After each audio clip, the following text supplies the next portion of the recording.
West Ham fan accent. That would have been so much better. 𝗘𝗫𝗧𝗏𝗏 has defied predictions of him everywhere he's gone. Yeah.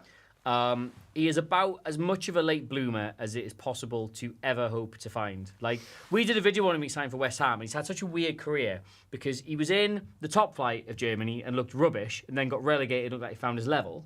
Then they got back up, and he looked amazing in the top flight, got relegated, and looked like he couldn't hang in the lower leagues. Then eventually he's come back, and it was Bremen he eventually got back up with, had a really consistent season. Dortmund went and got him. I imagine the Dortmund chat boards, message boards, are they still a thing? Forums, Chat rooms, forums.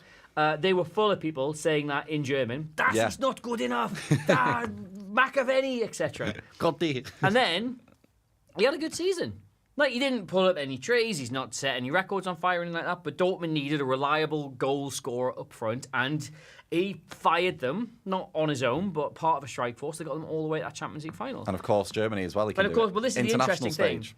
Germany, as a nation, went from I cannot believe we've selected Nicholas 𝗘𝗏𝗏 for this to demanding they drop Kai Havertz for him by the latter stages. Yeah. So 𝗘𝗏𝗏𝗏 has had a lot of those comments. What's the name of that commenter? That was from Colin Chilvers. Colin Chilvers. Nicholas 𝗘𝗏𝗏𝗏 has dealt with the likes of you his entire career and has largely, if not entirely, shut you up. So I would say give him a fair crack at the Do you know what I'll say as well? He's a Barclays man. He's a Barclays man. Now He's pure Barclays. He's pure Barclays. I've seen this on Twitter in the last week discussing what a Barclays man is. He is no nonsense. That goal against PSG, over the top to him, he didn't even think or care where he touch bang Barclays. Barclays. Touch bang Barclays. Doesn't happen anymore. You've got Barclays. these finishers who tippy tappy can't. 𝗘𝗏𝗏𝗏 bang in the net. Touch in the bang Underdog. Barclays. He is Barclays. Barclays is back. Vardy's back. Give me another stupid transfer to do. Well, we've got one that's actually done. Lo Celso's gone to Real Betis. That is actually. Wait, so sorry. In the space of an hour, Real Betis have closed the gap of 6 million to 30 million. Hang on. Apparently, wait, Lo Celso. What is that? Oh, yeah, it was, wasn't it? You must. If you're just tuning in, Real Betis put in a €6 million offer for Giovanni Lo Celso, and Tottenham went, yeah, great idea, but we want 30. We want 5 times that, please. If I can't see anything. And in the space of an hour. Okay, yeah, Tottenham. Fabrizio Romano has apparently said agreement reached now. They've reached an agreement.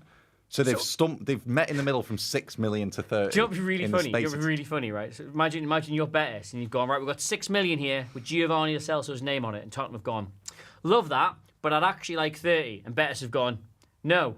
And Tottenham have gone, you drive a hard bargain. That's probably what's happened. Surely to God. No, maybe we've got 6. Wow, you've twisted me arm. You've twisted me arm. They must have stumped it up a bit, but I think they probably just want him off the books. Adams, bold capitals. This is from Milo. Carlos Soler has done his West Ham medical, so he is at West Ham as well. Obviously at PSG, a bit of a box-to-box midfielder. Honestly, I don't really know a lot about him. I'll hold my hands up on that one. That would have to be one I researched.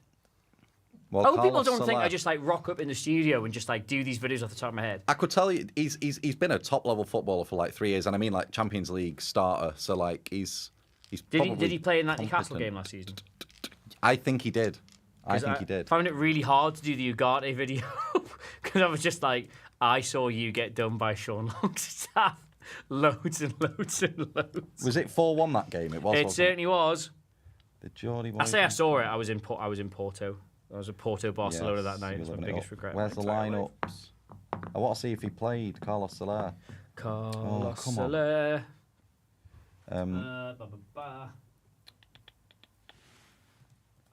Line up. No,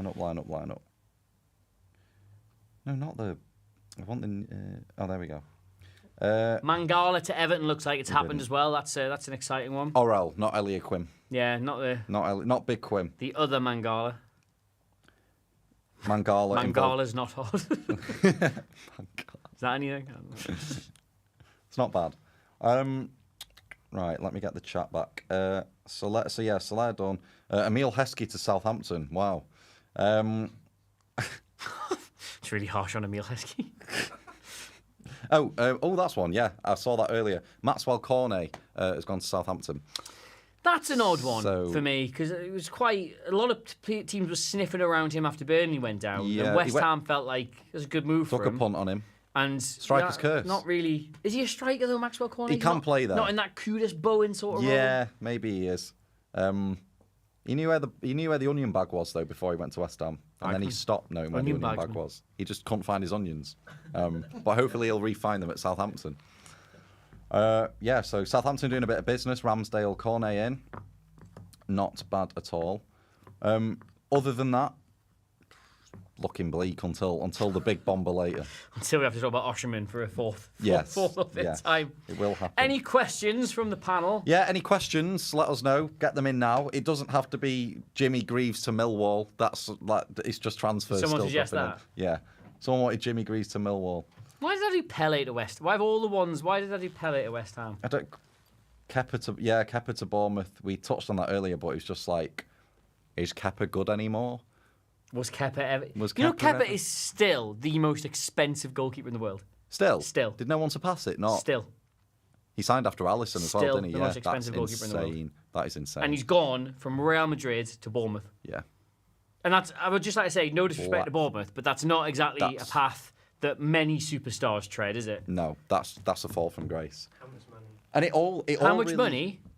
What do you mean? does he cost? Oh, the most expensive goalkeeper in the world? cost 75? 75, yeah, million? 75 million, I think it was. Pounds? Yeah. 75 million pounds. And it Johnny. all went downhill when he refused to be subbed off. He just sat on the pitch and he didn't sit down. He just said to, it was Maurizio Sarri, wasn't it? Yeah. Like, nope, I'm not going off. And it was like, all right, mate. And then he just couldn't catch a cold for weeks and months. It's a shame for him. It's bad that happened, in my opinion. Pele to West Ham was funny because of his history with Bobby Moore. Oh yeah, they'd have quite the partnership, wouldn't they? Well, Bobby Moore's not there, is he? Bobby Moore's dead. That's He's- ridiculous. yeah, sorry, That's What a ridiculous comment. Come on, play the game. Bobby Moore and Pele, can they coexist in the same team? Oh, Cristiano Ronaldo to Oxford United. I'll be honest, I don't know enough about Oxford United, and the data for them is not accessible. And it's hard to... I mean, we know what Ronaldo does now. He ain't going to move for you. You better move for him. That is Cristiano Ronaldo in a nutshell. Cristiano Ronaldo went to Oxford. I wouldn't even use him in the fucking boat race, mate. Never mind the game of football. Oh, God. Good job. Good job. This But isn't fair. Twitch, isn't it? Someone would have clipped that, sent it to him. Someone still could. Oh, here's a good trivia question for everyone in the room. Speaking of goalkeepers, which famous top-level elite goalkeeper once, upon winning a trophy, went down the barrel of the camera on the pitch and had a go at 4-4-2? That sounds like Bruce Grobbelaar. No. No. Current. Still playing. Oh, okay. Had to go at 4-4-2. Had to go Not me 4-4-2. and you. Not me and you. The magazine. website. The website. The web team.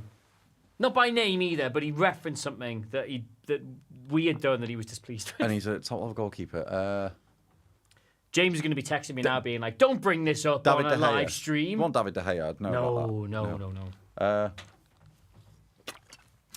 Who else? Producers, any names of goalkeepers you know? Get guessing in the chat and I'll read them. Was It wasn't Joe? Petr Cech. Was it Joe Hart? It wasn't Joe Hart. It wasn't David Seaman. Yeah, he's not still playing. Was it De Gea? It wasn't David De Gea. Can you tell me what country he plays in?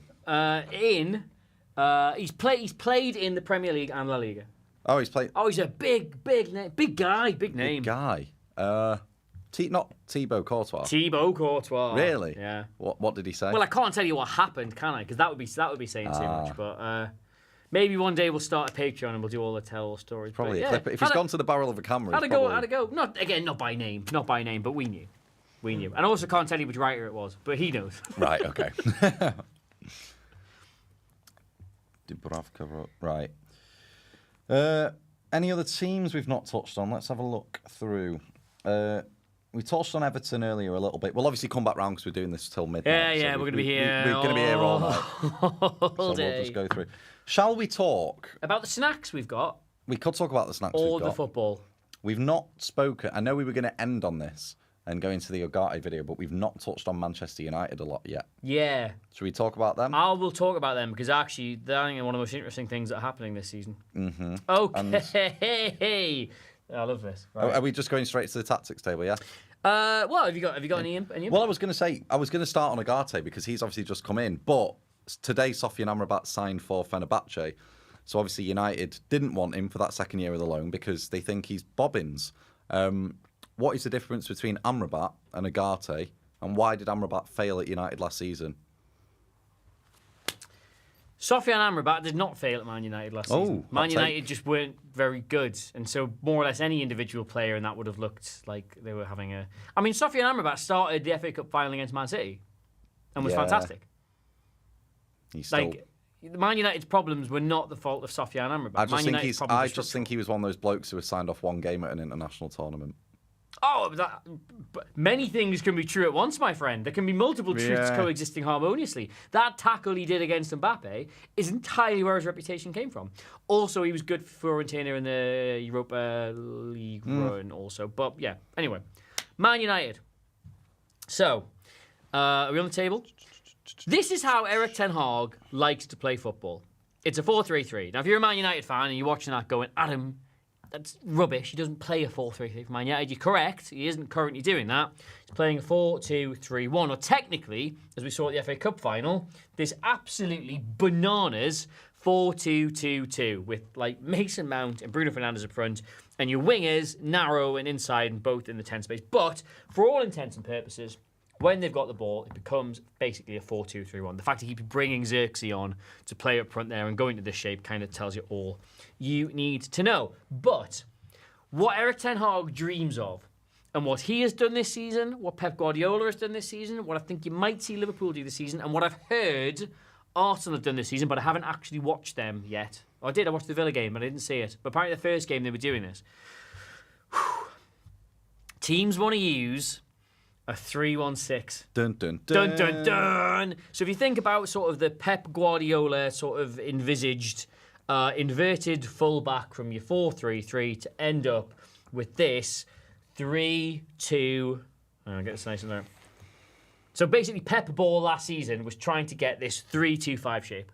You've seen that for a number of years. You'd have the fullback would come inside here, so you've got the 6, the holding midfielder, along with one of the fullbacks. Your wingers... your forwards, and then one of your other fullbacks tends to be a centre-back, so they go as a 3. No more overlapping fullbacks. No more bombardier, exciting, flying wingers masquerading as defenders. The idea is to get this 3-2-5, and we've seen that for a number of seasons now. Arsenal, Man United, Chelsea, Man City especially. You all see this shape when they're in the attacking phase. Problem teams have now is that you basically get these 4 marked by 4 defenders, and then all it takes is a sitting 6, and you're man for man all the way back there. And if you're brave enough, and you can bypass those 2 midfielders, you can actually go man for man with 3 players in the opposite end of the field. And that's quite scary. So, if you can't fix the problem by being more defensive, which these big teams can't do, they need to work out how to just score more goals, they are somehow committing another midfielder all the way up here and basically going to a 3-1-6. Now, if you look at the thumbnail we've just done on the 𝗘𝗫𝗧𝗏 video, you can literally see that exactly in Man United's in-possession shape when they've got the ball at the back. Onana has it here. Now, you would think the sensible thing to do would be to split and have a 4, which they can do, but it also just gives you another line of possession for when you get pressed. It allows them to go back to Onana and create different angles. Basically gives you a safety net, let's say, doing it that way. These 3 players build out, they try and get nice little triangles going, and the objective is, it's kind of De Zerbi sort of patented some of this at Brighton. These 4 players here They stay narrow. They basically draw the 4 defenders into a tight space. The 2 wide players, they go really wide to take advantage of how narrow those defenders are. And then these 4 basically take it in turns to drop off, to find space, to receive a passing angle. So the ball can go all the way from back to front, straight into one of these very quickly. And then all of a sudden, you're up there into the field with loads of players. Now, Man United want to do this. But you can already tell the major problem they might have with this is that this will end up being Casemiro, who I think got too much stick last season. If you go and look at his numbers, defensively, he was winning the ball back fantastically. His passing numbers are really good. He progresses it forward really well. He's great in the build-up. He can win the ball as well as anybody else. But what he doesn't do is anything more than a brisk jog. He's just never had the mobility to cover left, to cover right, to cover back. And that's why so many times last season you would see Man United lose the ball and you just get these teams attacking in waves against the Man United defence who are sprinting back to their own goal for their very lives. Now, part of the problem with that, this is a slight tangent, is that Man United don't have enough pace in the back line when they do these sort of adventurous systems. So instead of pressing players all the way up and allowing teams to just play directly in behind, they compromise by sitting off considerably more than really they should. So you end up with this enormous gap here between the attacking line and the defensive line. Now, obviously, the acquisition of Lenny Yoro, the acquisition of Matthijs de Ligt, the way they've spent money in the defence is designed to give them more pace so they can play a little further up. They can make that a bit more compact, a little bit more cohesive. But none of that really counts for fuck all if that's going to be Casemiro there, because as good as he is at winning the ball back, he is so easy to bypass if you've got players who can run and players who can carry. And as soon as you do that, you're in a whole world of trouble again. Now, I don't think 𝗕𝗓𝗓 is going to start every single game. I don't think you buy him because he's a 30, 35 game a season starter. I do think they'll still persist with Casemiro there and allow 𝗘𝗫𝗧𝗏 to play a little bit further forward. But one thing he does do is he does cover the ground, and he covers the ground a lot better than Casemiro does. He can go left, cover the flanks, left, right. He can get forward, he can get backward. He wins the ball back really well. He reads the game crucially. And when you talk about Amrabat does this as well. He covers the ground excellently. He's got pace. He's great in the tackle, but he doesn't read the game as well as 𝗕𝗓𝗓 does. 𝗕𝗓𝗓's kind of made a bit of a reputation for himself at Sporting. I want to say he was at before he was at PSG. Yes, yeah, at Sporting, that's right. for being so front foot. He will. It's not just that when the situation develops around him, he'll deal with it better. He will make the situation less likely to happen. He'll win it high up. Yeah, and sustain pressure. If you look at take the Brighton goal, I'm going to have to ask you to look into your memory here because I haven't got the clip of it. But you think about not the goal, the James Milner chance. Mm-hmm. You know, where he just knocked it past. I was on the way to the Etihad when this was going on. Brighton get a chance. They play out. Literally, Man United are in this exact shape trying to press Brighton. Yeah. And they bypass the centre of midfield so quickly. And then they're in, and Milner puts it past Onana, but it's cleared off the line, right? That exact scenario would still happen if 𝗕𝗓𝗓 was in the side. But the point at which they play the little 1-2 and get around Casemiro, I think there's a chance 𝗕𝗓𝗓 actually is 5 yards quicker. And I think you would win that ball there. And I think that's probably the solution they have to that. Seems a bit akin to Fernandinho. He used to win the ball very high up and sort of sustain that pressure. Rodri don't do that as much. Rodri's not. Rodri, well, this is the thing. There's a lot of comparisons going to be made about 𝗕𝗓𝗓 and Rodri because he's a 6, he's expensive, he's cost a lot of money, he's going to sit in that pivot, he's got to fix the whole thing. They're complete polar opposite players. Like Rodri's so good at the build-up, he's so press resistant, but he doesn't go hunting for the ball. He's never, ever, ever gone looking to get that back unless he absolutely has to. Do you want my favourite question of the evening so far? Yeah. It's just unrelated to Man United. Yeah, I do, yeah. Okay, this is from Ollie L. What do you think is the next big tactical revolution to come to the Premier League? Can be anything. Oh, God, I love that question so much. I would like to clarify, I'm not the guy to ask. Like, I'm not a good tactics person. I know that might seem like a very weird pitch given the channel, but like, I just absorb this knowledge quite well and repeat it. In terms of like developing trends, I would like to think it's goalies. I was going to say that. I think you're going to start seeing, not to sound like, remember when Joey Barton did this on Twitter and he looked insane? I think you're going to start seeing formations referred to. Like you'd see this as a 4-1-6 because they'll start including the goalie in that part of the build-up. So you're saying 4 is in back 3 including goalkeeper? Yeah, so you basically have a 3, but you part and the goalkeeper plays in the middle of it. Yeah. That effectively becomes a 4, yeah. I can see that. Do you know what I think it'll be? The next major tactical trend that'll be in Premier League football? Johnny, don't go to the pitch yet. I want to do this as a big reveal, right? I think, because I can see the merits in it. What is he cooking? I can see the merits in it already. And you can even already see, in my opinion, the connective tissue for how this works, right? Johnny, if you'd be so kind, I think the next major tactical shift in Premier League especially will be a return to a classic 4-4-2. Okay, that's boring. Big man, little man up front. Well, the thing about it, teams already press and defend in a 4-4-2. Is that a revolution? It is given how much the game's changed and specifically moved away to kill 4-4-2 as a system. Bring that back. Bring it back. I'll tell you what I think. It's like a cycle. Well, of course, everything's cyclical. The ball itself is cyclical. I think we're starting to see now a lot of teams want to have a second player up front. Like whether it's an 8 that goes to join in. I mean, you're seeing it more in back 3 systems now as well. Yep. With like 2 strikers up top. Yep. I think managers starting to see the benefit of having another player in that area, because if you do create stuff in the box, it helps to have not just a player occupying that space, but a finisher who's going to be alive to chances and make things happen. I think they see the benefit of that, right? Especially if we're just looking at teams having rows of 6 attacking players. If you're going to have 2 lads in that position, why not have one of them be an actual centre forward instead of just one of them, right? So I think the benefits of that are quite obvious. We're already seeing, again, in that system of like a 3-1-6 or a 3-2-5, the wide players are expected to stay wide now. We want less coming inside and trying to have a shot. We don't want the fullbacks to overlap because they're never even there in modern systems anymore, fullbacks. So we want wingers who play wide and we want central players who are strikers, right? And from there, like, how much of a leap is it just to say we'll have a back 4 in that case? Well, and Chiesa has said Carsley is going to play 4-4-2 for England, in my opinion. He kind of did at the Under-21 Championship. It was so flexible, don't get me wrong. Like, you had Morgan Gibbs-White up front and everybody was moving around. Like, Garner was right back. There was a lot of fluidity within that. But fundamentally, at its base, it kind of was a 4-4-2. It's like Anthony Gordon and Morgan Gibbs-White up front, just floating about, doing whatever they wanted. Like a gas, they were. No form to them whatsoever. And in terms of the wingers then in that 4-4-2, is it very, very traditional? It's just hug the width, track back. Well, that's what they want. They're there to stretch out the opposition. And get it in the mixer. Yeah. Could be back. And bear in mind, but that'll bring Barclays back as well. And that's all I want back. Just tradition.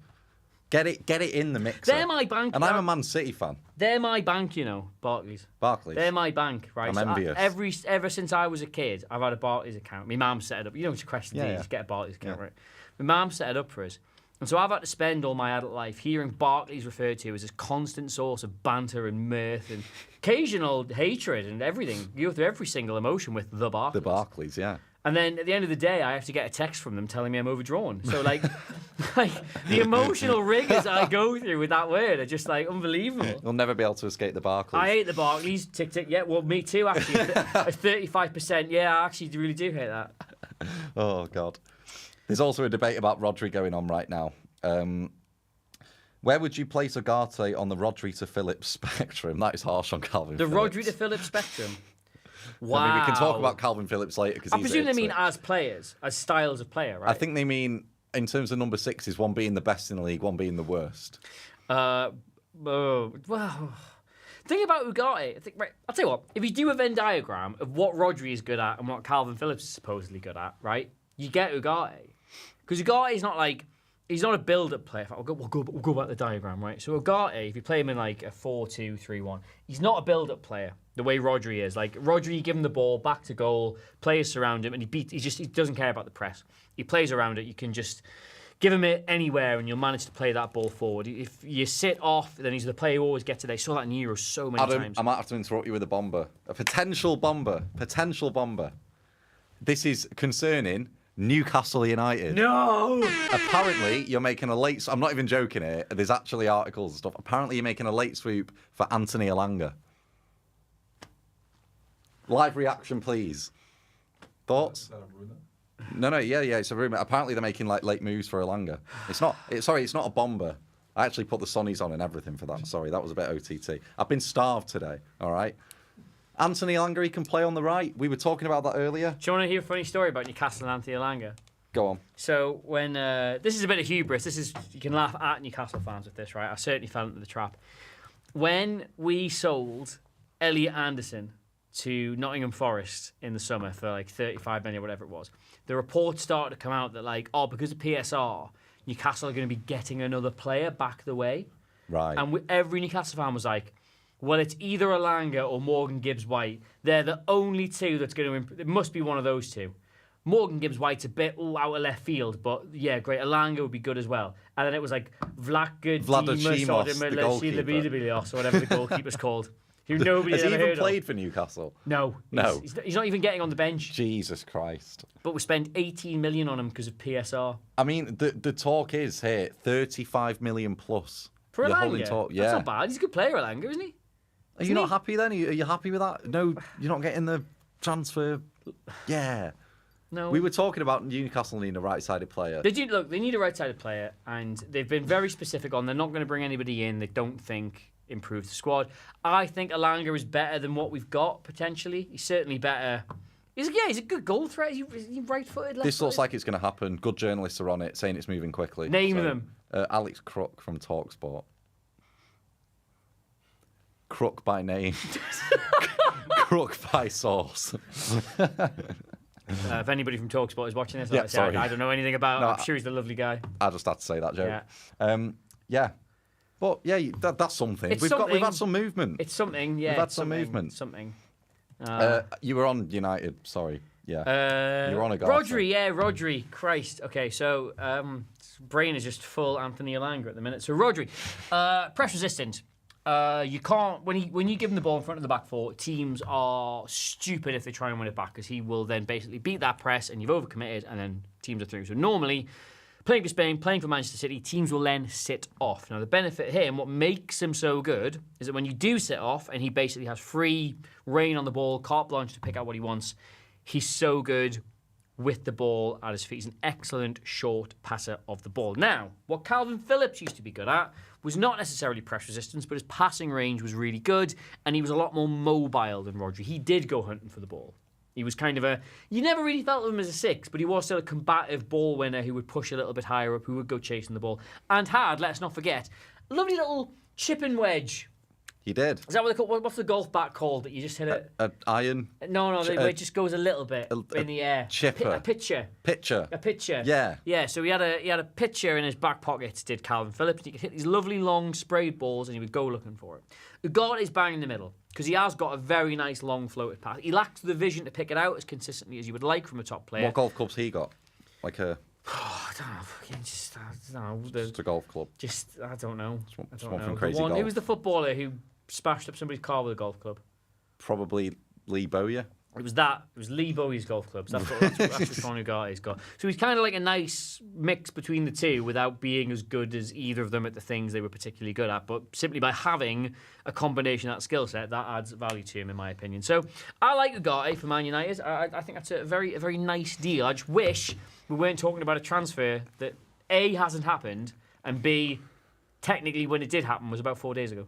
Yeah, well, we've got a question. I don't think we should answer this yet. It's from George Dino Boy. It's a Dino question. To Mr. and Mrs. Dino Boy, a son, George. I think we should answer this next after the break because it says, I don't really understand Ange Ball.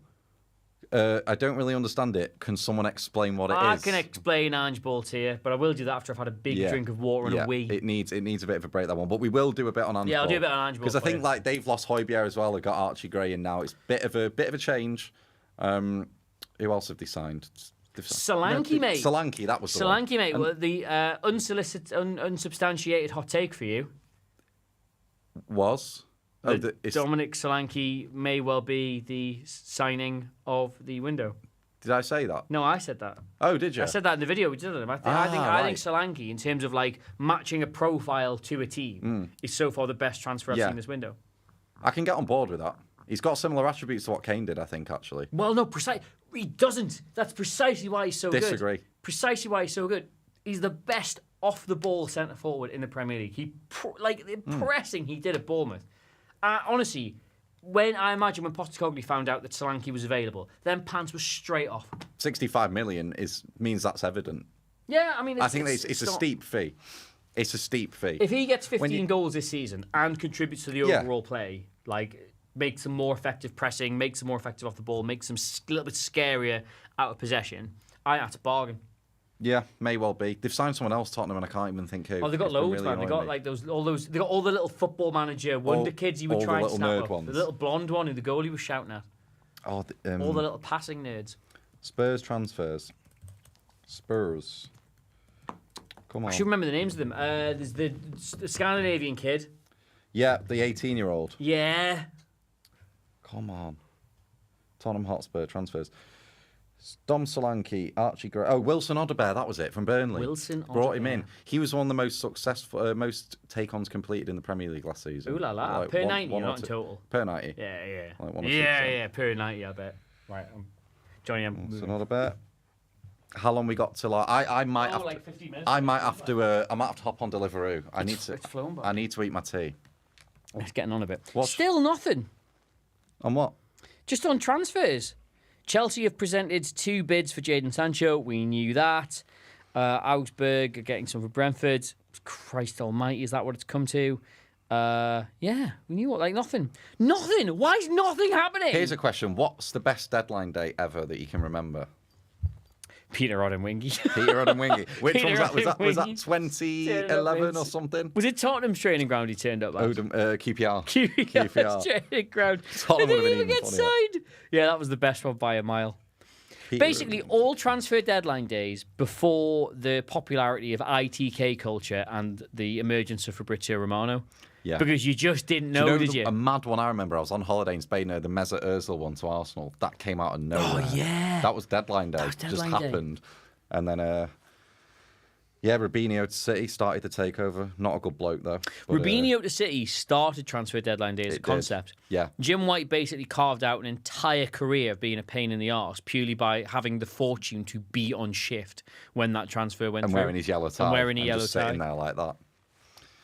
Oh, God. I bet he misses it. Peter Odemwingie. What? It was January 31st. Oh, that is an old Sky Sports. Was it a January one, was it? It was a January deadline day. Wow. Yeah. What year is it? 2013 January transfer window. So deadline day, Jan 2013. Wow. So that was Wow, the 11 Nietzsche years season. ago. Oh, God. God almighty. Right, we've had. What was your let's favourite see. transfer deadline day? Well, as a City fan, it was Robinho. Like, it was unbelievable. And it was just like you just knew you didn't know we were serious yet, but it was just the fact that we'd signed someone from Real Madrid after being shit for 30 years. I don't Like, think Newcastle have ever had that moment, you know.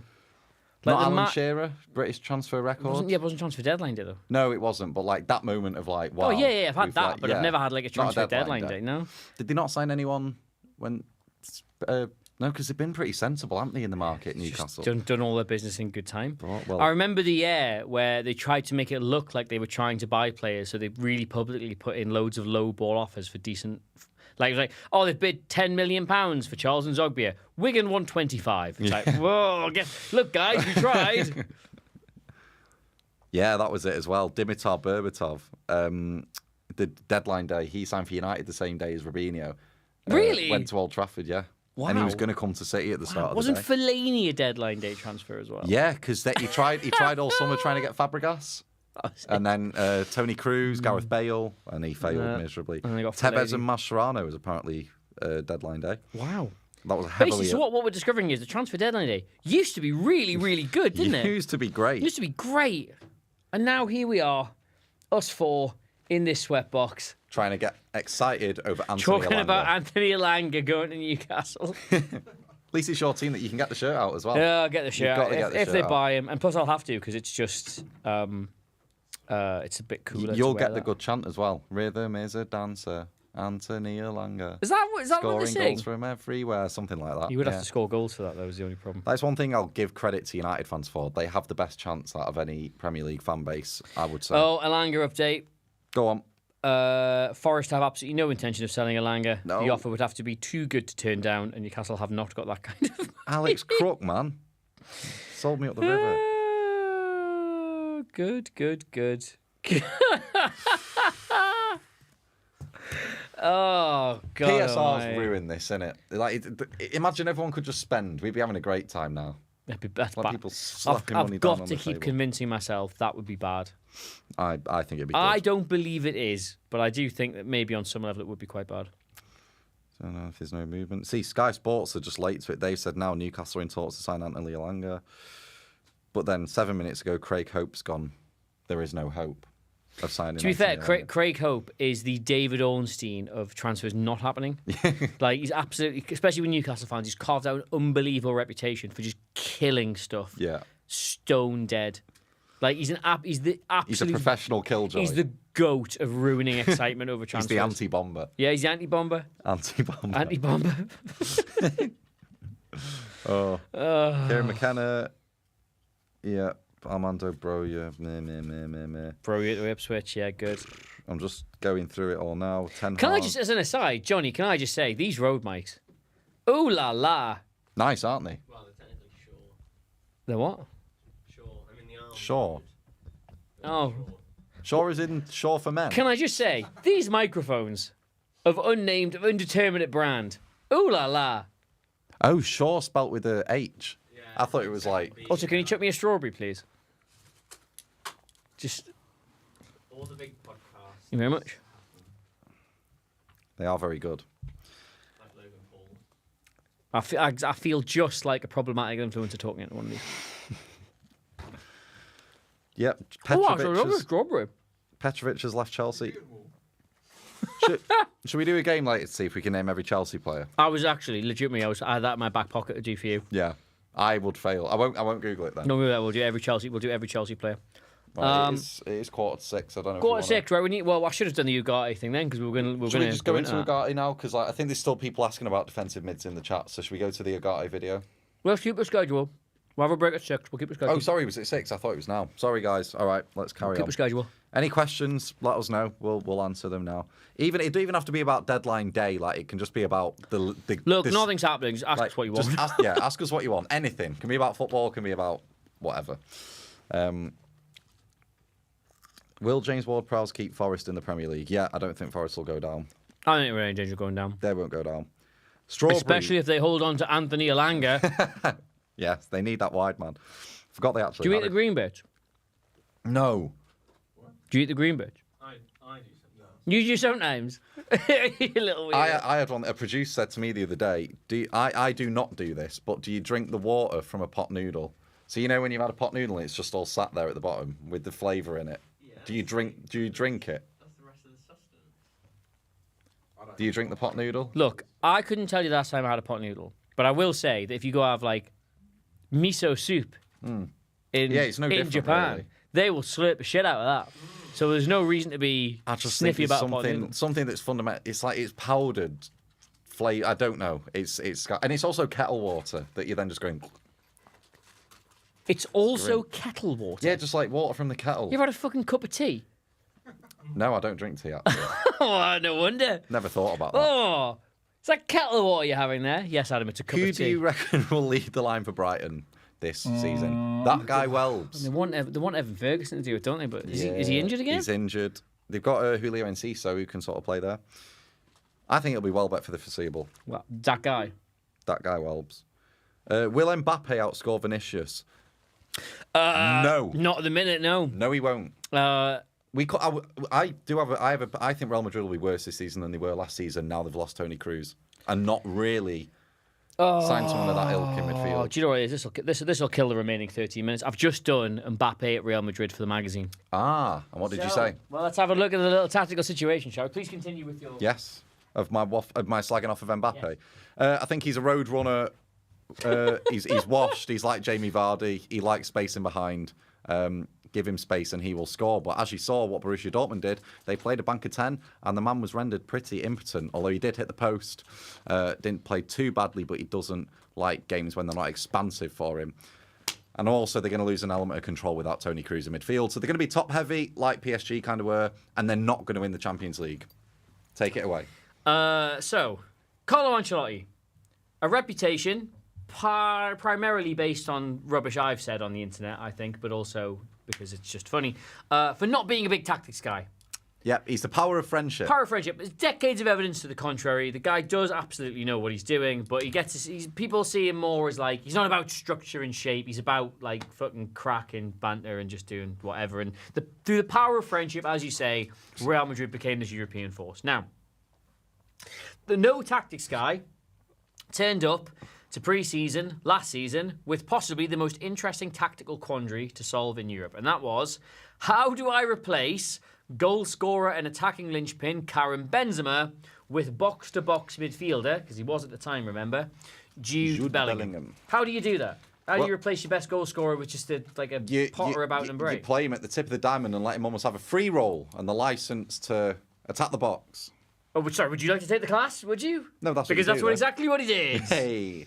He went with a 4-4-2. Which he also did at AC Milan with Kaká. Yes, that was, to be fair, that was the Champions League final side with the Chiesa. But what he did was he went with a 4-4-2 diamond with Jude Bellingham in a relatively free role here. And you had Vinicius Junior, Rodrigo, whoever you had up front. Their objective was to not play as a narrow front two, it was to split. So you start there, you occupy the defenders, but then as the game goes and the play develops, you drift out wide, and that gives room for Jude Bellingham to attack from the tip of the spear as it goes. And basically, as a result, lo and behold, he replaced Karim Benzema with Jude Bellingham. Jude Bellingham was actually their top scorer in La Liga last season. He was.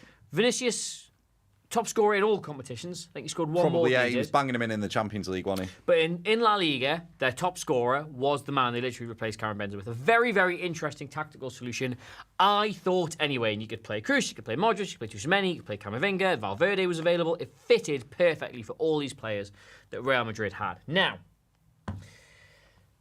the problem with that is they have just signed Kylian. That's what they call him in France. That's what they call him in France. What? Kylian. They'll just shout Kylian. Kylian. I know this because my friend went to France and she was like, there was like posters of Mbappe everywhere and little kids would walk past them and go, Kylian. Oh, that's really sweet. Kylian. I'm going to say that all the way through. So anyway, hottest free agent in sports entertainment, Kylian arrives at Real Madrid, and Carlo Ancelotti, the vibesman, the crack over structure man, is presented with the exact same tactical quandary he had at the start of last season, not unlike Fulham.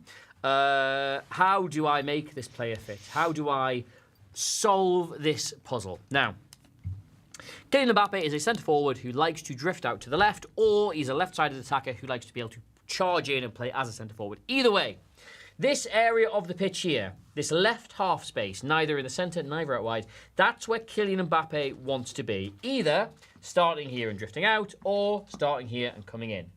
However, arguably Real Madrid's best player last season, Vinicius Junior, already plays in exactly this space, either as a centre-forward or out left. He wants to be doing his work in that left half space.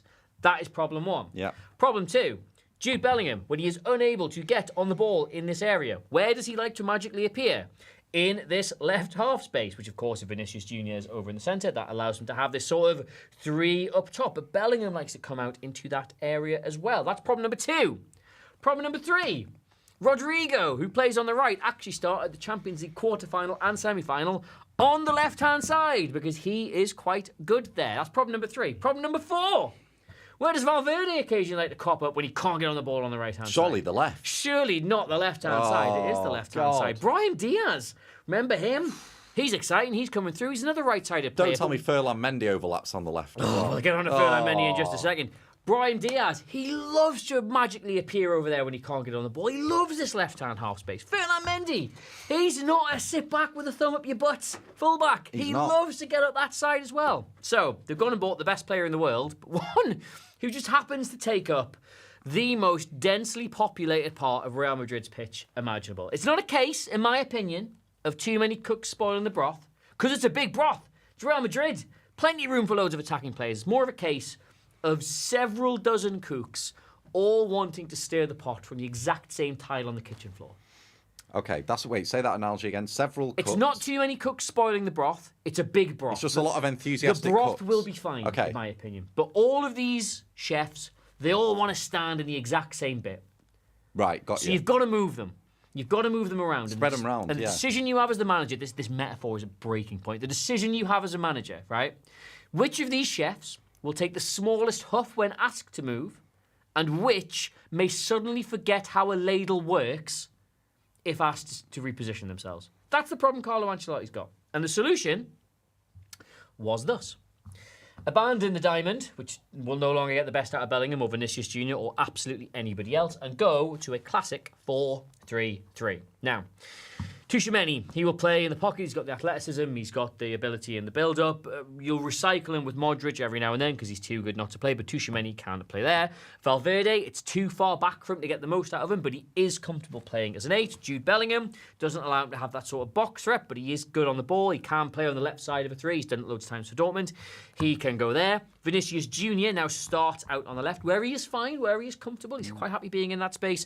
And you run Mbappe through the middle as a pure centre-forward. Now, theoretically, that works fine. All the players... The chefs have been moved. All the chefs have been moved. All the players you need to accommodate are accommodated, and they're all in positions they're relatively comfortable playing. Like, it's not... Doesn't get the best out of loads of them, but... Come on, Bellingham is an 8, fine. Valverde is an 8, fine. 𝗘𝗫𝗏 is 6, fine. Mbappe is the 9, fine. Vinicius Jr. out wide, fine. But as you said, they're going to lose a little something. They're going to lose a little something with that, and we are 3 games in to Kylian Mbappe's La Liga journey, and he is yet to score a single goal from this position. This is where the wash button should come out. Washed.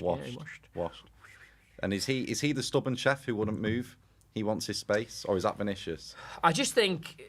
When you get a chef the quality of Kylian Mbappe in, he's Marco 𝗵𝗴𝗧𝗏. He gets first dibs on where he's He's Marco 𝗵𝗴𝗧𝗏. Jude Bellingham is Greg Wallace. Now, the reason this is a problem, right?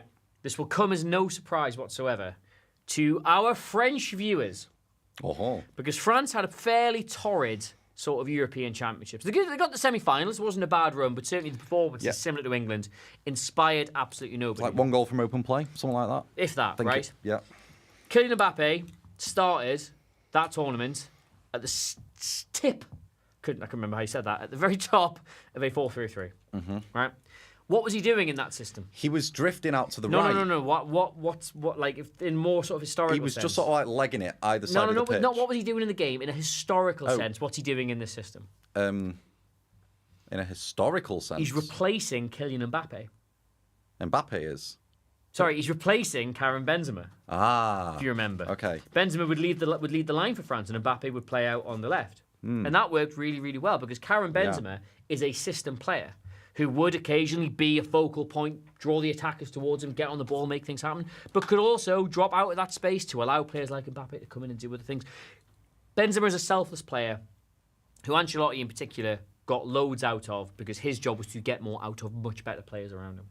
And as French people know, Kylian Mbappe is not a good replacement for Karim Benzema in this system because Mbappe just wants moments. He's not going to get involved in the play. He's not going to drop and let other people have space. He's not good at link-up. He's not necessarily good at like the overall game they're doing. He wants to basically bide his time. He wants to wait. Sometimes you float left, sometimes you drop a little bit deeper, but it's not to get on the ball or to make things easier for the team. It's to get himself in a position of in a position of maximum opportunity. So when something does happen, he can then go and almost win the game all on his own, which is fine for PSG, but it hasn't really worked for France, and it almost certainly will not work for Real Madrid. So the big challenge Ancelotti's got with this system is you've got a really well-oiled unit full of superstars, but who needs someone somewhere to be enabling them to play their best football. Mbappe is the exact opposite of that. He is somebody the rest of the team need to enable to play their best football. Now, like I said, it's a big broth. It's Real Madrid. This will still nearly win La Liga if it doesn't. It'll still get to the latter stages of the Champions League. Mbappe's got 0 goals in 3 games, but he's still probably finished the season with 20 or 25.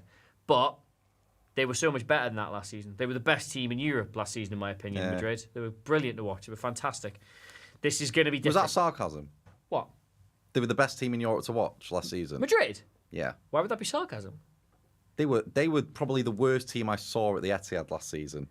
And I went to every home game. They were horrific. They played like Stoke City. They were the worst team you saw at the Etihad. In their box. I'm sorry. It was utterly atrocious. It was atrocious. They scored 1 goal on the break and got tonked and then won on penalties. That is not the beautiful game. Did you watch? I'm not bitter about the result. Did you watch literally any other time they played? No, I protested against it. Well, ladies and gentlemen, there we go. Did. I thought they were great. I think they're entertaining on the break. They're good to watch. They don't play pretty football.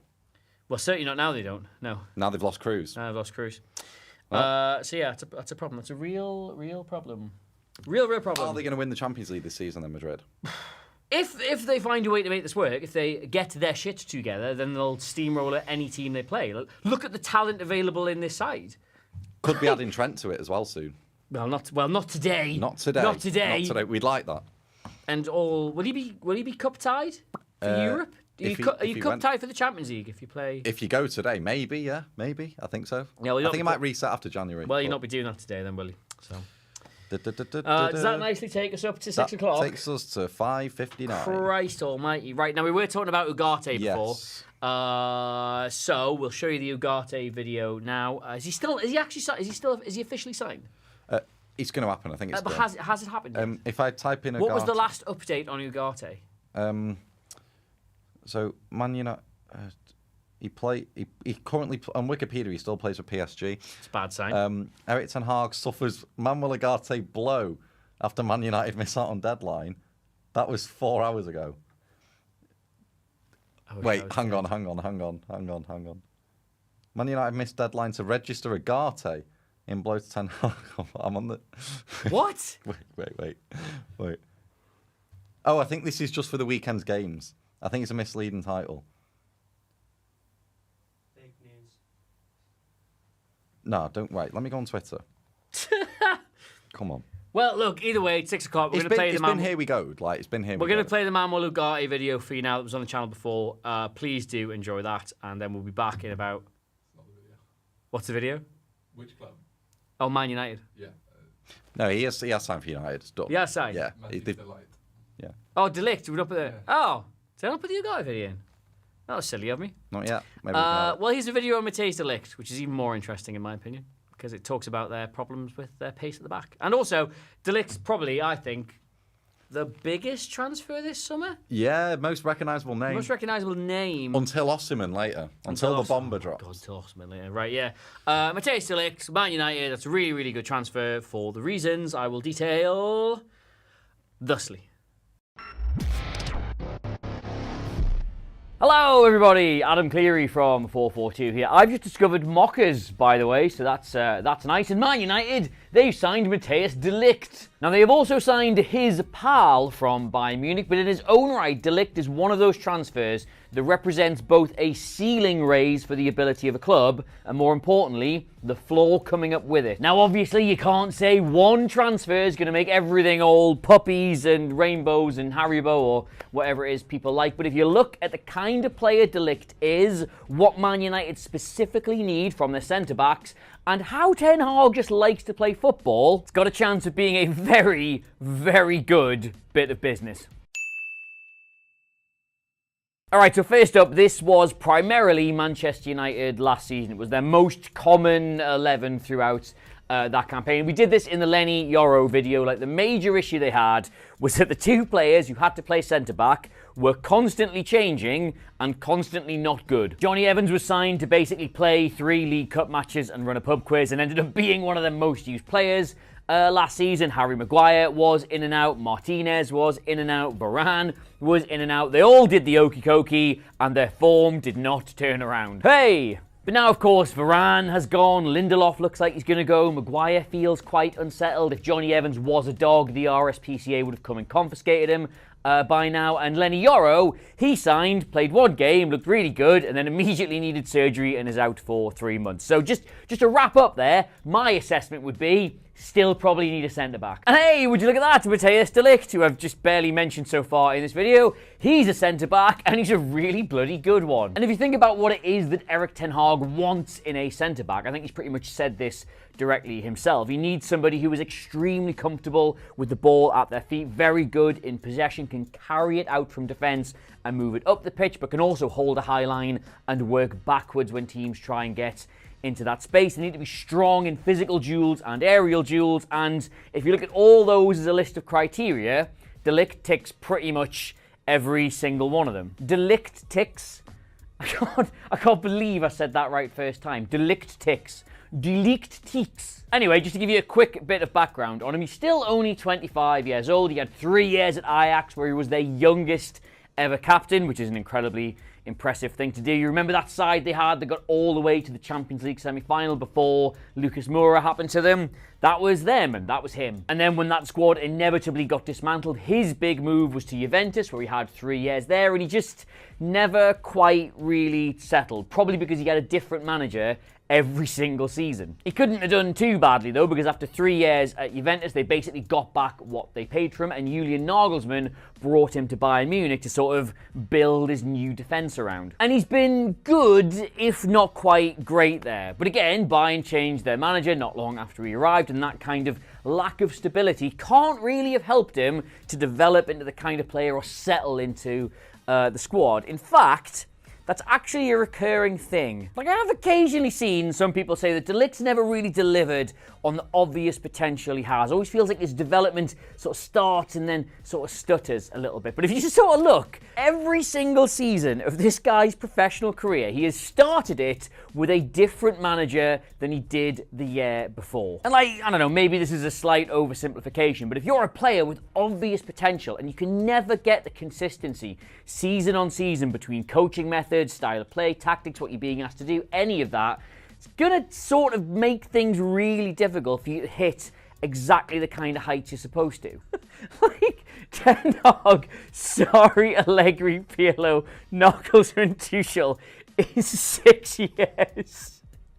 That's like going to the best university in the world, right?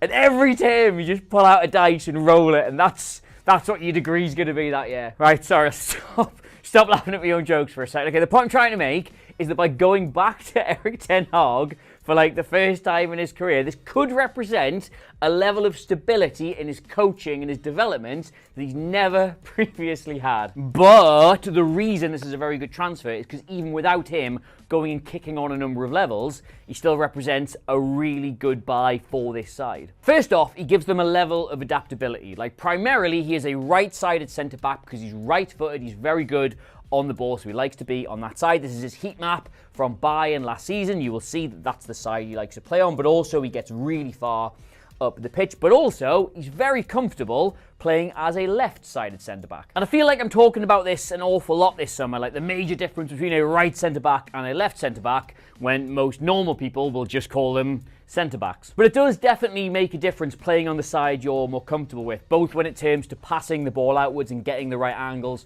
for the type of passer you are, and also for challenging and winning the ball back, making sure you are on your strong foot when players go round a particular side of you. Now, Leny Yoro definitely wants to be a right centre-back. That's where he's played pretty much his entire career, and Lisandro Martinez really wants to be a left-sided centre-back, as does Harry Maguire. So having someone like De Ligt, who is very comfortable on this side but will quite happily move over if he has to play there, is really useful. And you can see that actually one of his best seasons at Juventus, he was pretty much swapping between the two. Like, the difference in his heat map that season versus that season is quite stark. He's still able to get up the pitch. He's still able to use his carrying, which we'll get to in a second, when he's on the opposite side. And it is that ball carrying, my friends, that really does mark him out from most of the centre-backs at his level. Remember what I said at the start? Ten Hag's big thing, where he gets his big Dutch football boner, is centre-backs, I can't believe I've said that, centre-backs who are comfortable in possession. Should maybe take that bit out.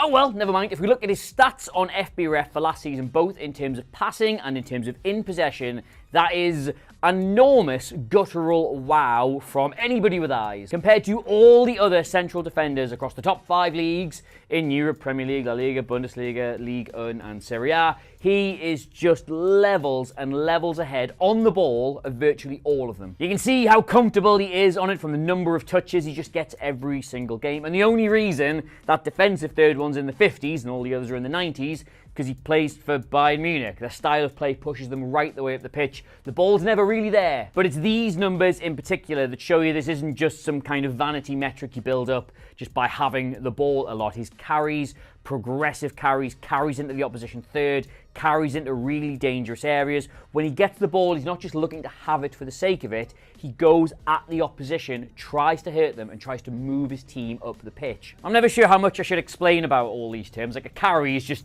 running with the ball, having it. In a progressive carry, that's way better, because it's any carry in the middle of a sequence that moves the ball at least 10 yards closer to the opposition goal. And in terms of his passing as well, that's an area of his game he's really developed over the last sort of 12 months. Because even at Juventus, he didn't feel like a centre-back who had killer balls in him or who could break opposition lines. But at Bayern, he's really stepped that up. It's all well and good being able to carry the ball out from the back and move the team up the pitch. But if then your instinct is to just put your foot on it, go sideways or go backwards, you've achieved nothing. De Ligt has really worked at his game in the last sort of 2 seasons to make sure that when he does get into these positions, he then does something with it. And that's sort of borne out in this particular stat here. Like, he's in the 89th percentile, which if you flip that around is the top 11% across all the centre-backs in those leagues, for key passes. That's any pass that creates a chance. He passes it into the final third, absolutely loads. He passes it into the penalty area, absolutely loads. And this number here, that pass completion for long passes, that's nuts. Like, if you think about Harry Maguire's greatest strength for Manchester United, it's his ability on the ball to sort of carry it slightly out of the back line and then open up the opposition with a really good ball sort of into the channels or over the top. If we compare De Ligt's passing numbers to Maguire's passing numbers, like, he really did outshine him last season. Now, granted, those are 2 different players in 2 different teams, and obviously the style of play that's around them will impact those numbers. But just looking at the pass completion, like, when they were able to do largely this same thing, De Ligt was so much more accurate with it than Maguire was. But maybe more importantly than that, even when the situation doesn't demand that you do something exciting with it, he's so composed on the ball. He so very rarely gets rattled. He keeps things very neat. He keeps things very tidy. He's very difficult to press. It's just another sort of quality upgrade. He's just better than everything Man United have got in that regard as well. Now, one of the reasons I may have got slightly too tangential during that whole De Ligt hasn't had any coaching consistency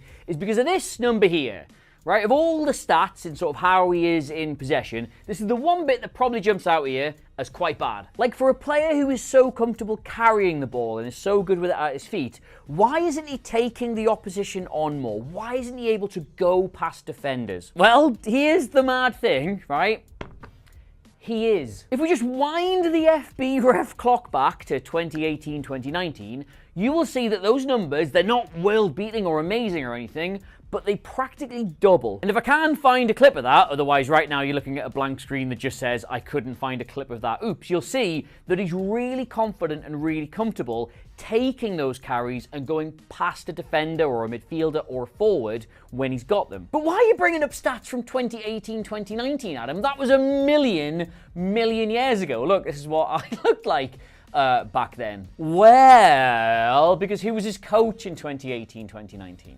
That was the one season he had under Erik ten Hag. And the fact he was good at it under him and doesn't seem to do it anymore under anybody else tells you that's probably a coaching thing. So that's good, isn't it? Man United have bought a really sort of high-quality technical centre-back who's really good on the ball, who was positionally adaptable. And I haven't even mentioned this yet, but if they do want to go back to a 4-3-3, De Ligt is more than capable of playing at the base here. He's done it a handful of times in his career, and that would of course enable Man United to drop into a back 3 in possession and get the full-backs all the way up. So he really does add, I'm rambling now, he really does add quite a lot in terms of the squad. But I see you, I know what you're thinking, like, oh, Man United have gone and bought someone who came through the Ajax Academy, and would you know it, he's really good with the ball at his feet. Let me just pick me jaw up off the floor. You're thinking, they've bought a defender, Adam, can he defend or not?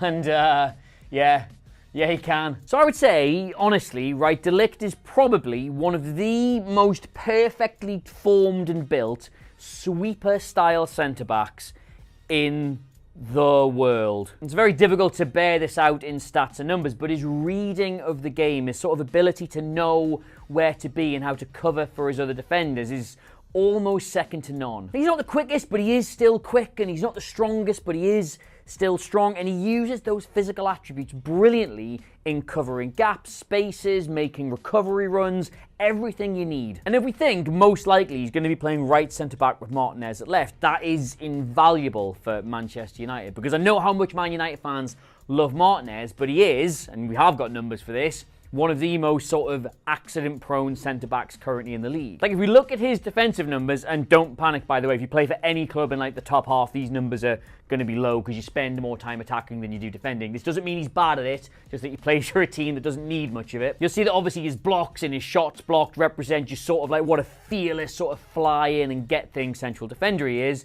But this number here, these are the amount of errors he makes across the season that lead to chances happening. Now, those stats are across those top 5 European leagues as well. He's in the bottom 6%. That is shocking. But the thing you have to remember is that's more a reflection of Manchester United defending as a unit than it is Martinez as a player, because you can rush out and challenge for a ball and not get there, and that can be a mistake. But if the rest of the defence is set correctly to cover for that, a shot never happens and it doesn't become a statistic. Right now, individually, when you look at the numbers, Martinez looks like an absolute bomb scare, like a disaster waiting to happen, but that's just because the rest of the defence doesn't function particularly well. But then you add a De Ligt to that centre-back pairing who's going to read the play around it a lot better and stop things happening, and all of a sudden, those aren't errors or mistakes that Martinez is making, it's just really aggressive front foot defending. And if you think about Manchester United last season, the goals and the number of chances they were giving away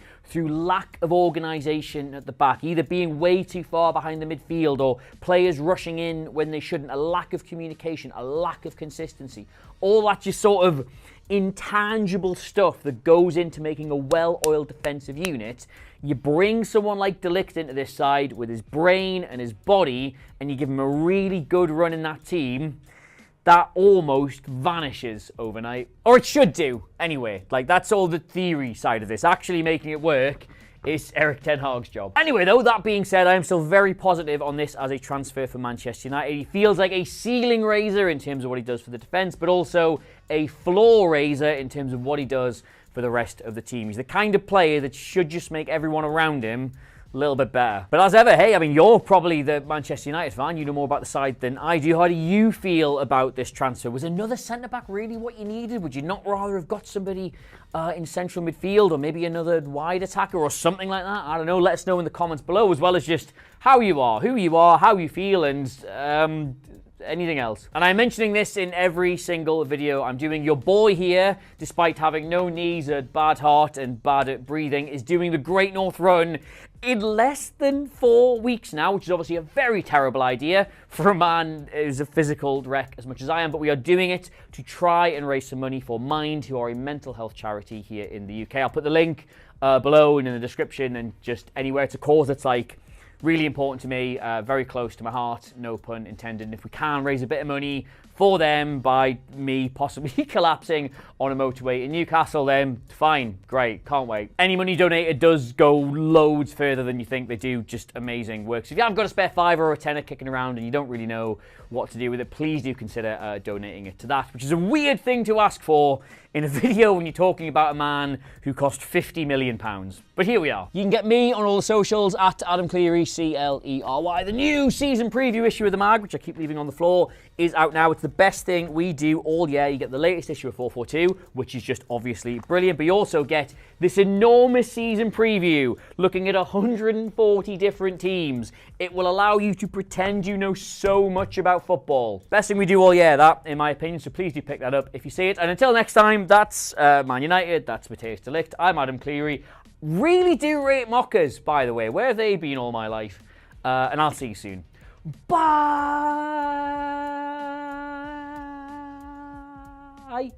Bye. Has he done it? Come on, you couldn't give me 5 seconds. Sorry, give me a sec. You're live, mate. I know. Guys, calm down. Everyone remain calm. I'm just swallowing this donut. Give me a sec. Hello, everybody. Welcome back to the live stream. Did look delicious, to be fair. It was great. I'll take these off now. Right. Hello, guys. Welcome back. Deadline day. Allegedly. Emphasis on dead. There's nothing going on. I've been on the blower to me contact.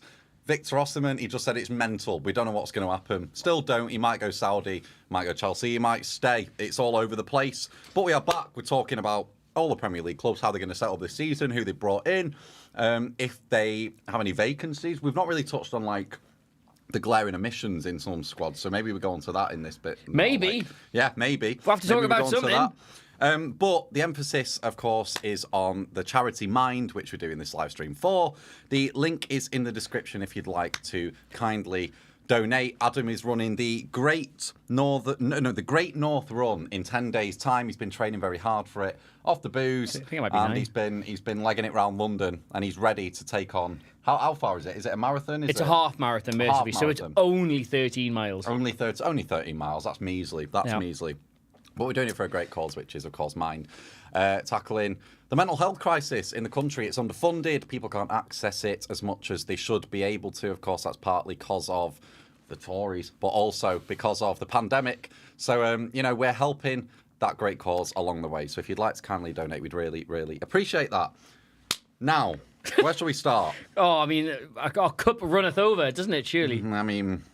Let's see. To be fair, a guy asked a question before the break, and I wanted to start with this. Pat, right, here we go. So James McAlinden.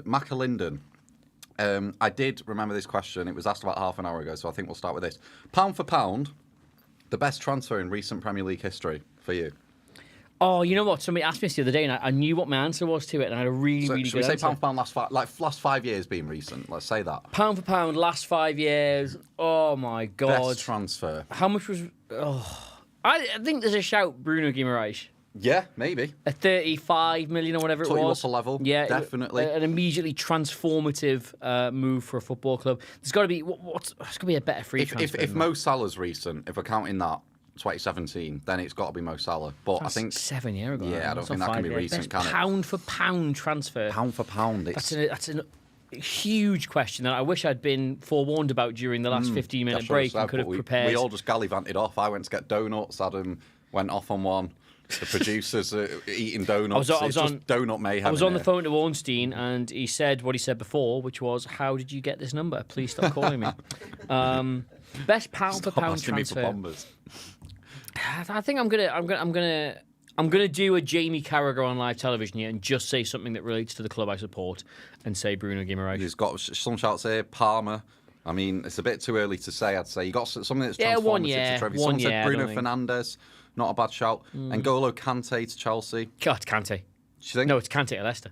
To Leicester? Yeah. That's before Mo Salah. I know, but that's like nearly, the most transformative transfer in the history of football. 9 years is not recent Premier League history. That was actually Barclays back then. It was full of Barclays. The Premiership. Robert Huth was still playing, full of Barclays men. Caicedo, right, come on, come off it. Moises Caicedo. Right. What is the most transformative transfer in the last 5 years? Virgil van Dijk. If you're going off like if you're taking money out of the equation. Yeah, but didn't you say pound for pound best value? Yeah, so like it's. I think the most expensive centre back of all time should end up being one of the best centre backs. That's what I'm saying. You said, yeah, but you just said like which one's been the most transformative. It's Van Dijk, but if you need to match that with value, I think Mo Salah. But then we're saying 5 years as well. Ah, it's a moral maze, my friend. A moral maze. It is. It's got to be someone that's been snipped. Chat be screaming at us some good answers. City have won the last 4 titles, so you like. Could it be? Yeah, the last 5. Who did they buy in the last 5 years? Like Haaland's transformed Rodri, but he was again probably the most expensive defensive mid in the world at the time. A lot of people are saying Cole Palmer. Trippier to Newcastle. Trippier was good for how much he paid for him. Yeah, but McAllister to Liverpool for 35 million. It's one a season, steal. Man. One season. What was the price of KDB? KDB, I believe, cost 57 million. That was in 2015. You got your money's worth. 9 years ago. Yeah, we got our investment out of that. Trippier took Newcastle from relegation battle to mid-table for 12 million. Thoughts? Kieran Trippier only played 5 games the season we got him in. I think people kind of forget this. He was the marquee signing. He was amazing, immediate impact, and then he got injured straight away. He only played about 5 games. And obviously by the time the next season rolls around, I would say he was as much responsible for getting them into the Champions League as Botman, Bruno, Isak, all the rest of them. So, that's a great shout. 𝗵𝗵𝗴𝗍. He's scored a lot of goals for West Ham. Yeah, I like that shout. Fabian Schär. Deal officially done. Right out of left field, this. No one saw this coming. Scott McTominay has officially signed his Napoli contract. Oh, wow. No one saw that coming, did they? I'm glad you two are enjoying this. Oh, my God. Sign some players. Football Is every broke. club just... I was saying that then. Everyone's Is every scared. team broke? Everyone's just so scared of PSR. I use an analogy then. It's like if we were going to document like these two producers now doing like a clothes haul or something, and they can only shop in a charity shop or something like that. Yeah, but that's like everything's like a that's vintage interesting in of £3. itself. This is like you can't shop anywhere. It's like doing a clothes haul, and I've just got to show you the clothes I currently have on. Here's what you could have won. A lot of people saying 𝗕𝗫𝗓, 30 million. Do you know what this current transfer window is reminiscent to me of the allegory of cigarette advertising. Do you know why they don't advertise cigarettes anymore? And it's not because it was banned. Because they cause cancer. No, it wasn't. Cigarette advertising stopped before cigarette advertising got banned. Because it looked cooler than every other product. Nope. No. Every other cigarette brand got together and just said, we are spending millions competing with each other for cigarette awareness. Everybody already knows cigarettes exist. Should we all just agree to stop spending money on advertising? Ah, so they down tools. Yep. Everyone just stopped. And there was no decline in cigarette sales. Because everyone's addicted. Everyone just addicted. And, Do you reckon someone will, they all saved millions. So theoretically, like Marlboro now could break that and just go, right, we're getting... Well, no, because now they've banned it. Okay, right. Now so they have banned it. Now they actually But before they can't. banned it, they just decided to stop doing it. So every Premier League club's like, well, we only need to invest in new players to compete with the teams that are spending money on new players. So if we all don't spend any money on new players, we could be rich. Rich as Nazis. That's a Simpsons quote before anybody's like, We get cancelled. rich as Nazis. So Raven431 says, can someone tell me how FSG have failed to get a 6 for 3 years? I can tell you, I'll give you a really good answer for that. There's none. The market for sixes The market is for capped. sixes is non-existent. Zubimendi was there. Didn't want to go. Is he a 6? Don't know. Is he even, a 6? Declan Rice isn't even a 6. Not and a everyone was 6? like, oh, Declan Rice, what a 6. He ain't a 6. He likes to maraud with the ball. This is why England should have played Adam Wharton alongside him, but that's a discussion for another day. Well, the Adam Wharton bidding war. We'll the arrive. 1-6 to rule them all. The 1-6 to bind them. That is The literally what it's gonna 1-6 to be. something, and with his exceptional passing range, find them. That'll be Adam Wharton next summer. He's followed up Raven saying for 3 years, though. I think it has been bad for 3 years. That's I would say 2021. Who was there 3 years ago? Yeah, Raven, who was there 3 years ago? Like, Who we could... The ones who've moved for big money. The ones who moved for big money. Paulinho. Yeah. Paulinho, but I don't think the Premier League sides were convinced on him. Yeah. Caicedo was obviously there, but that's not yet worked out massively And well I think for he's Chelsea. actually... I think Caicedo's better in an advanced role. I he think can you'll play see. better in an I 8. think you'll see Lavia sort of slotting in. So Lavia was there. Yeah, Lavia. but And Liverpool, of course, did go for Liverpool him. went and for Lavia, Caicedo. and they went for Caicedo. So yeah, I mean, that's the thing, Raven. That's the market, that's the market, brother. I'll assume you're a Liverpool fan, Raven, but like, can you blame FSG? Liverpool did bid like 100-odd million for Caicedo. It's just that Chelsea... I'll say this: if When- you're a Liverpool fan, given what you've seen happen to Caicedo and Lavia so far, are you that gutted you did not get those players in? Mm-hmm. And Yeah. if so, or if not, rather, is it really FSG's fault I don't that you think it haven't is. got a I think six? FSG have been brilliant with Liverpool. They've done all right. They've done all right. Leonidas has asked this question a few times. Do you think City will play a front six with Rodri being a bad defender or another formation? Rodri being a bad defender? Does he mean Rodri... being a bad? I don't know what he means. He's asked by it twice, spelling bad twice. Bad defender? Rodri's not a bad... he's not a defender, but he's not bad at defending. He can't play. He's played centre back, hasn't he, Rodri? He has. He looks Yes, a couple of He times. looks a type with them shoulders. With that tucked-in shirt. I mean, City do play front six a lot of the time. Yeah, When they have the ball and they're suffocating teams. Yeah. I mean, at Stamford Bridge, what was it? It was Kovacic in the pivot, Bernardo, De Bruyne, Savio, Doku, Haaland. So it's a front five. 3-1-6, man's coming. It is Rico coming. Lewis was the other one. It is Pushed up, coming. wasn't he? Yeah, 3-1-6 it was is coming. I think it's already starting to happen with City. I think they are playing a front six somewhat. I would say yes. I would say you'll see that happen more than a couple of times this season. Richie M has said Maguire was transformational, just not in a good way. Good work, that. I like Maguire. Good work. I like Maguire. Gravenberch 6? Question mark. I mean, we touched on this, didn't we? I'm just so hungry. Oh, yeah. Yeah, Get that scrum down, Gravenberch is. It looks like that's what Slot's going to favour. Yeah. But if you think about his 6 at Feyenoord and how he used them, what was it the 𝗕𝗲𝗏 who's gone to Brighton? Yes. His role wasn't to be a Rodgers type. His role was to be like a space creator and a bounce pass guy. And I think that'll That's a suit bounce Graham. pass. That's basketball, isn't it? No, you like. Well, there's 2 in a pivot. I'll show you this on the picture. If there's 2 in a pivot, one of you drops short and receives the ball, knowing where, and just straight On the away. turn. Don't turn. Oh. Just pass it.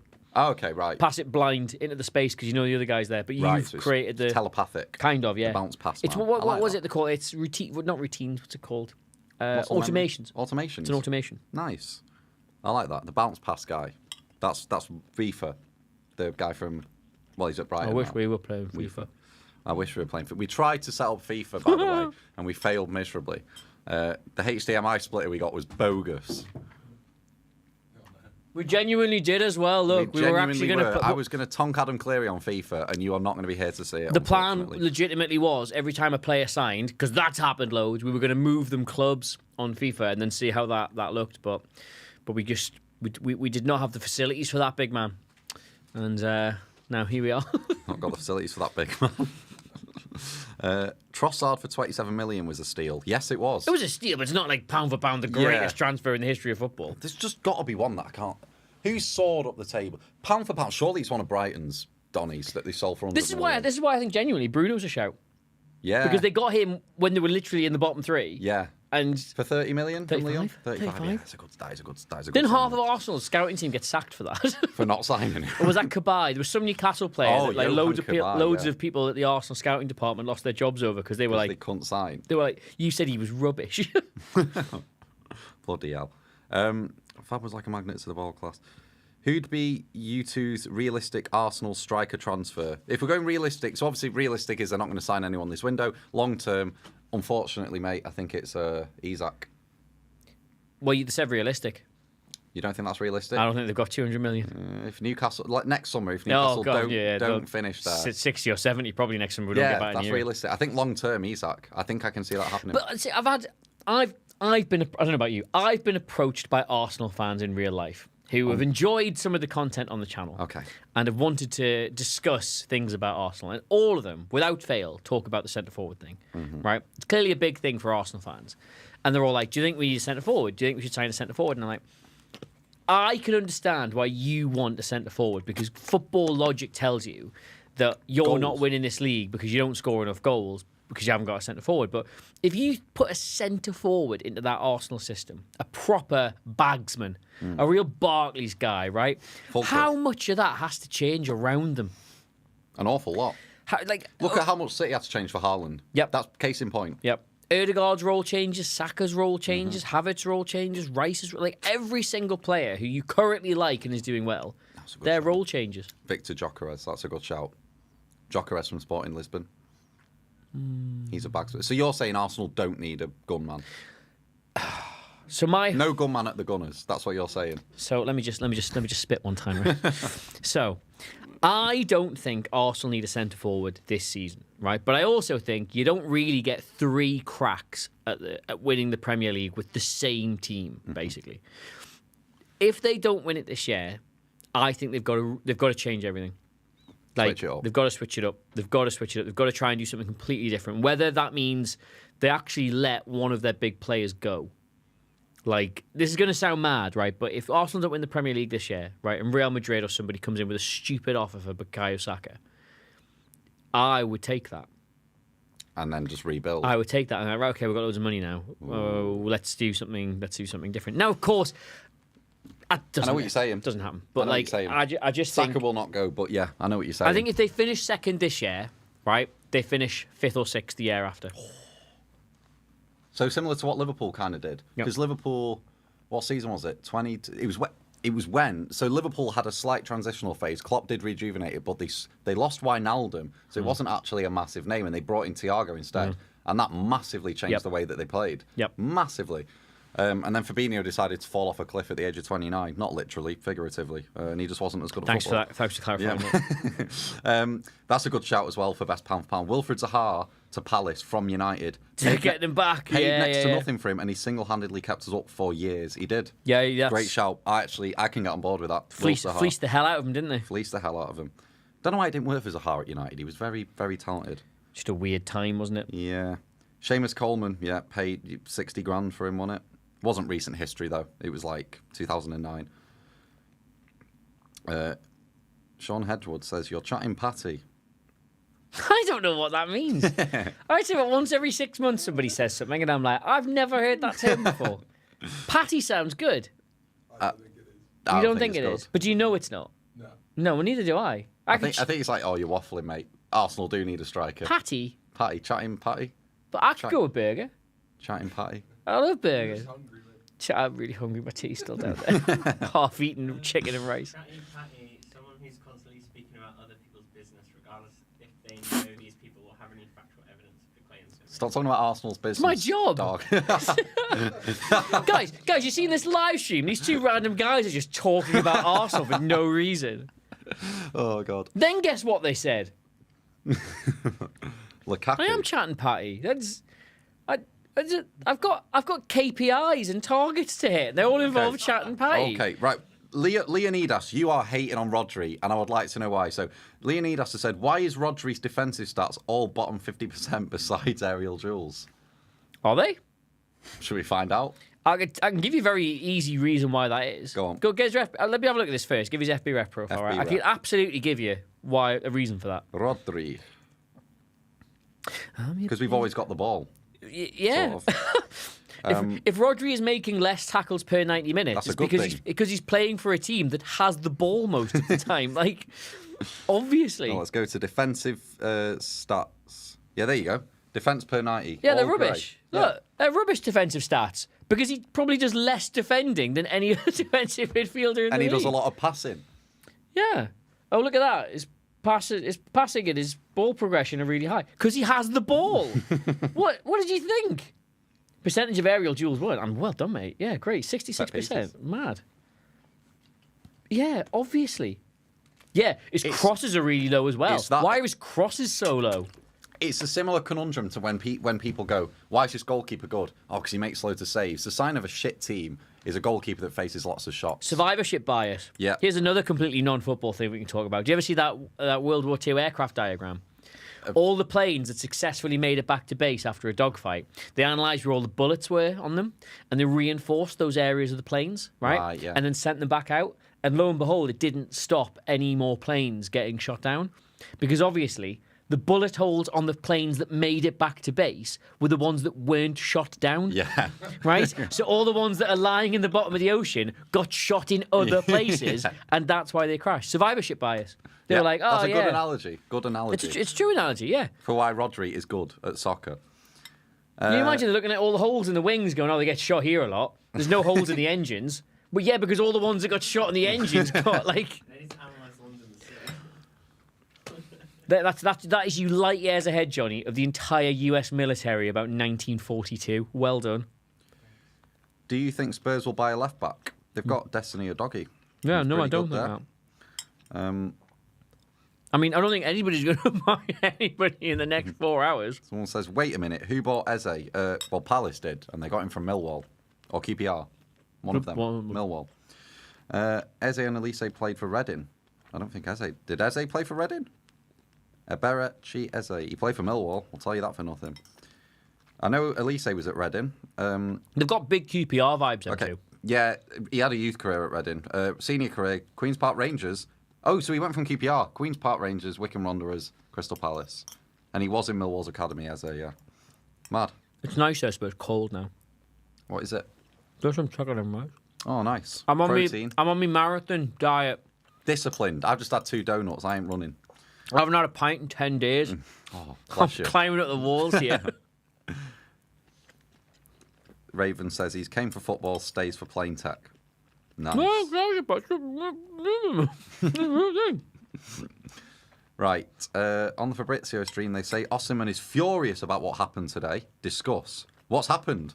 What? Is he doing a fucking live stream as well, is he? What has happened? I thought we're waiting to go. Yeah, it's just like, here we wait. Here we wait. Here we stand. There we stand.